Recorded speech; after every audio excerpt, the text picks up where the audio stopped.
हर हर महादेव दोस्तों।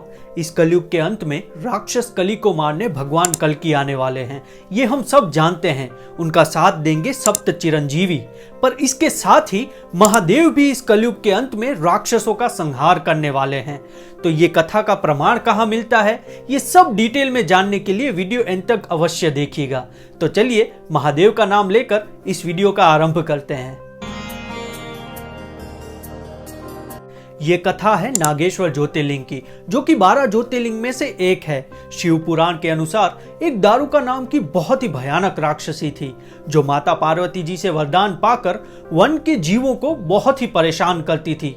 एक दिन जंगल के सारे जीव एक ऋषि के पास गए। तभी ऋषि ने दारुका और उसके पति दारुक को एक श्राप दे दिया कि अगर वे इस पृथ्वी पर किसी भी जीव को पीड़ा या कष्ट देंगे तो उनकी तुरंत ही मृत्यु हो जाएगी। तो इससे दारुका बहुत ही डर गई और वो समुद्र में जाके रहने लगी, जो कि निकट में ही था। उसके बाद वो समुद्री जीवों को परेशान करने लगी। एक दिन एक शिव भक्त और उसके कुछ साथी समुद्र में नौका से यात्रा कर रहे थे। तभी दारुका के राक्षसों ने उसे बंदी बना लिया।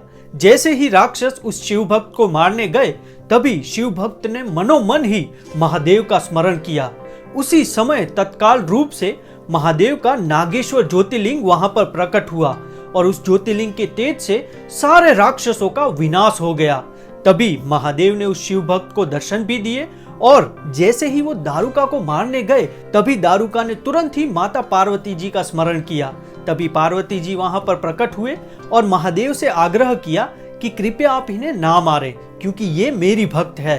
तभी महादेव ने कहा कि अगर तुम कह रही हो तो मैं इन्हें अभी नहीं मारता हूं, लेकिन मैं इस कलयुग के अंत में इन सभी राक्षसों का संहार कर दूंगा। तो ये थी नागेश्वर ज्योतिर्लिंग की कथा। तो अब हम ये जानते हैं कि कौन कौन कलयुग में यानी कि इस प्रेजेंट टाइम में राक्षस कली के घेरे में है। तो श्रीमद् भागवत में हमें ये वर्णन मिलता है कि जो व्यक्ति अल्कोहल का सेवन करता है, नॉनवेज खाता है, परस्त्री गमन करता है तथा जुआ खेलता है तथा पाप आचरण में विलीन है, वो सब तामसिक प्रवृत्ति के लोग होते हैं, यानी कि राक्षसी प्रवृत्ति के लोग, और ये सब कली के घेरे में है। तो यहाँ पर श्रीमद् भागवत में ये स्पष्ट प्रमाण मिलता है कि इन सब का विनाश करने के लिए भगवान नारायण का 10वां अवतार यानी कि भगवान कल्कि जी आएंगे और उनके साथ ही सप्त चिरंजीवी भी आएंगे। और हमने जैसे कि महादेव की कथा सुनी, वे भी इनके साथ ही आएंगे। तो अब आप ही सोचिए कि कली राक्षस कितना शक्तिशाली होगा। कली राक्षस ऐसी प्रवृत्तियों में व्यक्तियों को डालकर भक्ति से दूर कर देता है। आज के समय में कोई भी, ज्यादातर लोग एक दिन भी ठीक से भक्ति नहीं कर पाते। ये सब कुछ कली की माया ही है।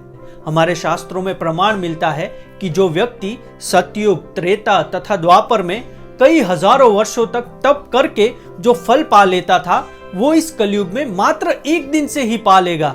लेकिन आजकल लोगों को एक दिन का भी माला जाप करने का, भक्ति करने का टाइम नहीं मिलता। हजारों डिस्ट्रैक्शंस हैं, इसीलिए वो ठीक से एक दिन भी भक्ति नहीं कर पाता। ये सब कली की माया ही है और इस माया से एकमात्र बचने का रास्ता है हरि नाम। नाम जप, जितना हो सके नाम जप कीजिए। हमें रामचरितमानस में भी इसका वर्णन मिलता है कि कलयुग केवल नाम आधारा, सुमिर सुमिर नर उतरे पारा। इसीलिए कलयुग में मात्र नाम जप से ही हजारों वर्षों की तपस्या जो करते हैं उसका फल मिल जाता है। इसीलिए ऐसी चीजों से दूर रहिए जो आपको तामसिक प्रवृत्ति में ले जाए, यानी कि राक्षस कली के घेरे में ले जाए, यानी कि नॉनवेज, अल्कोहल, परस्त्री गमन और जुआ और पाप आचरण, इन सब से दूर रहिए और भक्ति में लगिए। यही प्रभु तक पहुंचने का असली मार्ग है। यही हमारे मन को भी शांत रखता है और इससे प्रभु भक्ति भी बढ़ती है तथा हमारा जीवन सार्थक बनता है और हम मोक्ष की तरफ जाते हैं। तो दोस्तों, ये थी कलयुग की कथा। अगर आपको ये वीडियो पसंद आया हो तो हमारे चैनल को सब्सक्राइब अवश्य कीजिएगा और वीडियो को लाइक करके कमेंट्स में हर हर महादेव अवश्य लिखिएगा। मिलते हैं सनातन की ऐसी ही अमूल्य जानकारी के साथ। तब तक जय श्री नारायण, हर हर महादेव।